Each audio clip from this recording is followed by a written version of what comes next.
Bab 5 membahas mengenai implikasi pendekatan psikologi Freud dalam peradaban dengan konteks dasar filosofi barat.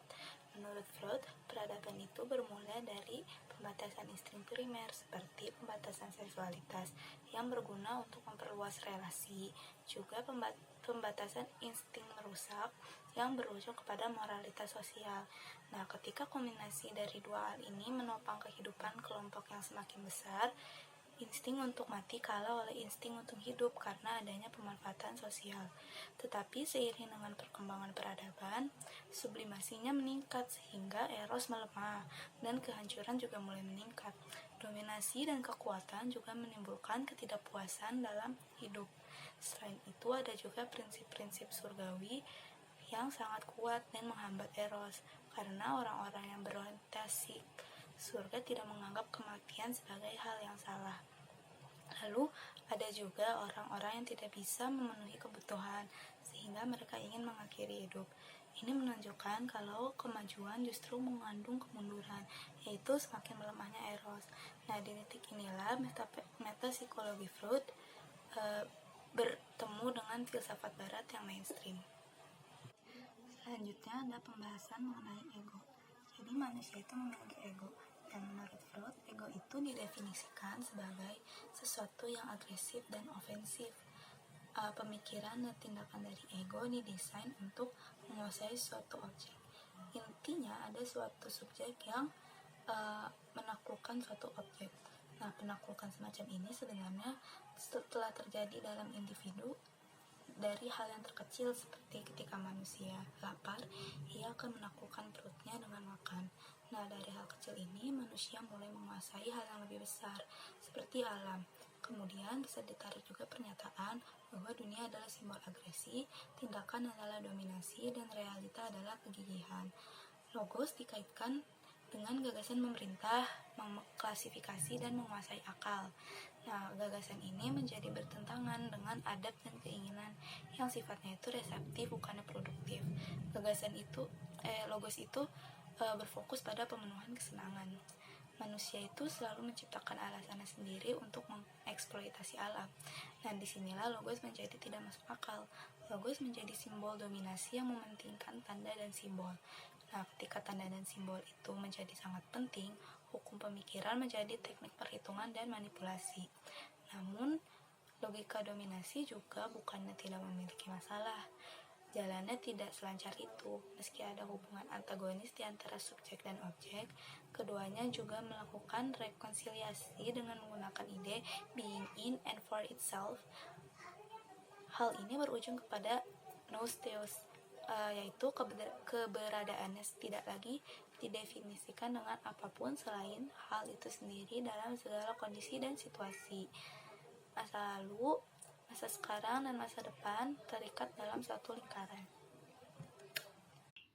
Kebebasan melibatkan risiko hidup, bukan karena itu melibatkan pembebasan dari perbudakan, tetapi karena isi kebebasan manusia didefinisikan oleh hubungan negatif antara satu sama lain. Dan karena hubungan negatif ini mempengaruhi totalitas kehidupan, kebebasan dapat diuji hanya dengan mempertaruhkan hidup itu sendiri. Dari struktur negatif kesadaran diri dihasilkan hubungan tuan dan pelayan, dominasi dan ketangguhan. Keterkaitan ini adalah konsekuensi dari sifat spesifik dari kesadaran diri dan konsekuensi dari sikap spesifik terhadap yang lain. Fenomenologi Roh mengarah pada penanggulangan bentuk kebebasan yang berasal dari hubungan antagonistik dengan yang lain. Dan cara kebebasan sejati adalah bukan aktivitas penaklukan yang tak henti-hentinya, tetapi bersandar pada pengetahuan yang transparan dan kepuasan makhluk. Fenomenologi Roh secara keseluruhan mempertahankan ketegangan antara konten ontologis dan historis. Manifestasi roh adalah tahap utama peradaban barat, tetapi manifestasi historis ini tetap dipengaruhi oleh negativitas. Semangat datang hanya dengan sendirinya dan sebagai pengetahuan absolut. Hegel menggantikan gagasan kemajuan dan perkembangan siklus yang bergerak swasembada dalam reproduksi dan penyempurnaan apa yang ada. Perkembangan ini mengandaikan seluruh sejarah manusia dan pemahaman sejarahnya. Masa lalu tetap ada, itu adalah kehidupan roh. Apa yang telah memutuskan apa yang ada. Kebebasan menyiratkan rekonsiliasi, yaitu penebusan masa lalu. Jika masa lalu ditinggalkan begitu saja dan dilupakan, tidak akan ada akhir dari pelanggaran destruktif. Hegel percaya bahwa pada tingkat peradaban yang dicapai, dengan kemenangan akal, kebebasan telah menjadi kenyataan. Tetapi, baik negara maupun masyarakat tidak mewujudkan bentuk kebebasan tertinggi. Hegel menggantikan gagasan kemajuan dengan perkembangan siklus yang bergerak dalam reproduksi dan penyempurnaan apa yang ada. Perkembangan ini mengandaikan seluruh sejarah manusia, dunia subjektif dan objektif, dan pemahaman sejarahnya. Kebebasan mengisyaratkan rekonsiliasi, yaitu penebusan masa lalu. Jika masa lalu ditinggalkan begitu saja dan dilupakan, tidak akan ada akhir dari penyelenggaraan destruktif. Hegel percaya bahwa tingkat peradaban yang dicapai dengan kemenangan akal, kebebasan telah menjadi kenyataan. Setelah Hegel, arus utama filsafat barat nyatanya habis. Prinsip-prinsip pemikiran baru berkembang di luar pendirian ini. Mereka secara kualitatif baru dan berkomitmen untuk bentuk alasan yang berbeda dengan prinsip realitas yang berbeda. Dalam istilah metafisik, perubahan itu diungkapkan oleh fakta bahwa esensi wujud tidak lagi dipahami sebagai logos. Dan dengan perubahan, dalam pengalaman dasar keberadaan ini, logika dominasi ditantang. Hanya filosofi Nietzsche yang melampaui tradisi ontologis, tetapi dakwanya terhadap logos sebagai penindasan dan penyimpangan dari kehendak untuk berkuasa. Filosofi Nietzsche mengandung cukup banyak unsur masa lalu yang mengerikan, perayaan rasa sakit dan kekuasaan menyelenggarakan ciri-ciri moralitas yang ia upayakan untuk atasi. Bagi Nietzsche, pembebasan tergantung pada pembalikan rasa bersalah. Umat manusia harus datang untuk menegosiasikan hati nurani yang buruk, bukan dengan penegasan tetapi dengan penolakan naluri kehidupan, bukan dengan pemberontakan tetapi dengan penerimaan cita-cita represif. Dalam posisi yang paling maju sekalipun, teori Freud mengambil bagian dalam dinamika filosofis ini. Metafisikologinya yang mencoba mendefinisikan esensi keberadaan, mendefinisikannya sebagai eros, berbeda dengan definisi tradisionalnya sebagai logos.